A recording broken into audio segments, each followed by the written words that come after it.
Hello, welcome to Wolverines Weekly. I'm your host, Nolan Shelby.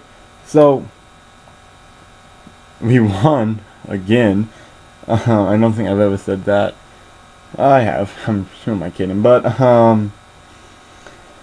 it was not the score I thought. I thought it was going to be a close, low-scoring game because of both teams, but it was low-scoring for the Wildcats.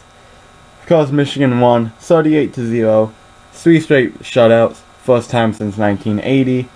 Just a little recap of our scoring. First kickoff, opening kickoff. J.U. Cheston's like, I'll take that one to the house, thank you very much. 96-yard kick return, touchdown. Later on, Drake Johnson runs it 1 yard into the end zone. Later in the first again, Jake Ruddick 2 yards into the end zone. And then Northwestern decides to throw a nice little pick six to Jordan Lewis. He'll take back a 37-yard interception touchdown. Kenny Allen field goal, 47-yarder. That is a long field goal for an inexperienced kicker, which Kenny Allen is definitely proving that he can kick a ball. Derek Green, 4-yard run in the fourth quarter near the end. And now, it's state week. We're taking on little brother, and let me tell you, it feels like Christmas. If you would have told me at the beginning, no, maybe at the beginning, if you would have told me at the end of last year, with Hope being fired, yes, but without Harbaugh yet, if you would have told me that I would be looking forward to and this excited for the Michigan State game, I would have laughed in your face, because we were supposed to get killed. However, now, we're supposed to win. That's right, we are projected to beat little brother in the big house. College game days in Ann Arbor, when you have an undefeated Florida playing LSU down south.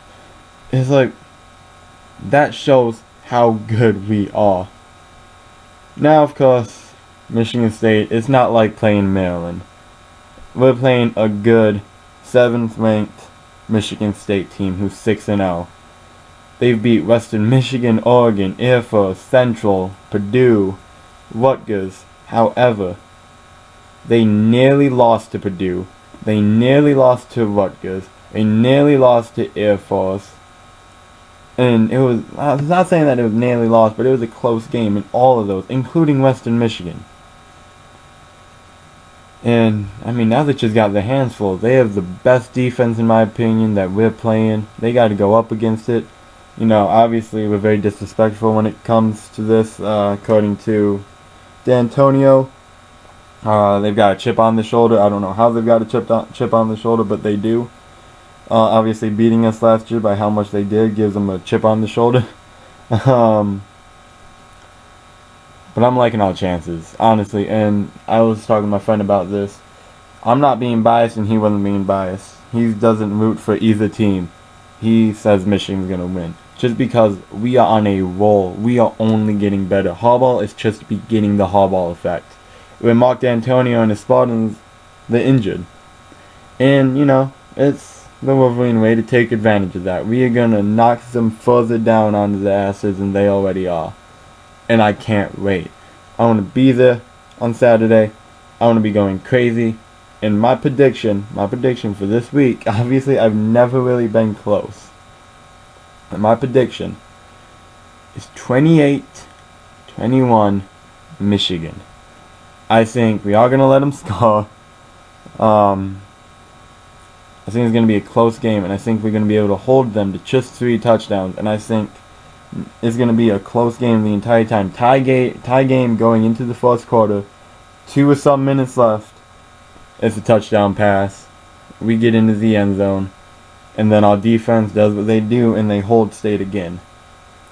Obviously, Michigan State doesn't have the best of players. And with that O-line being injured now, and mostly having young guys in there, our defensive line is going to have to step up tremendously.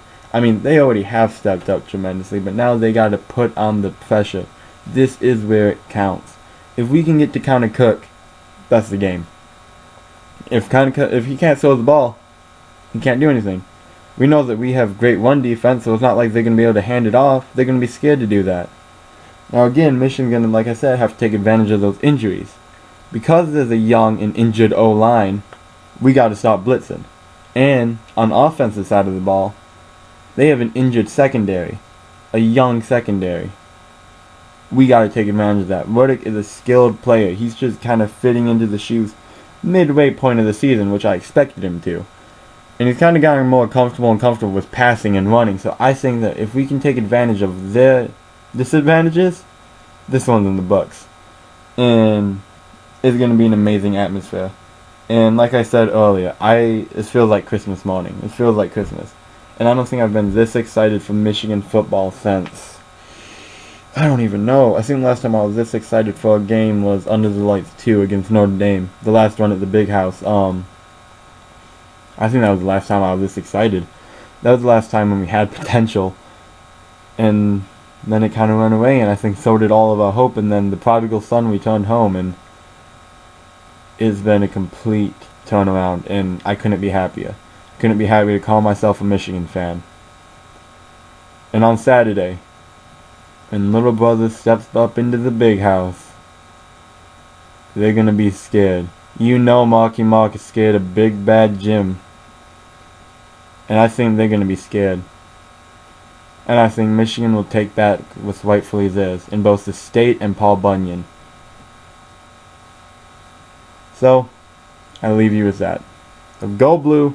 As always, don't forget to like and subscribe. It means a lot. I'll see you guys next week.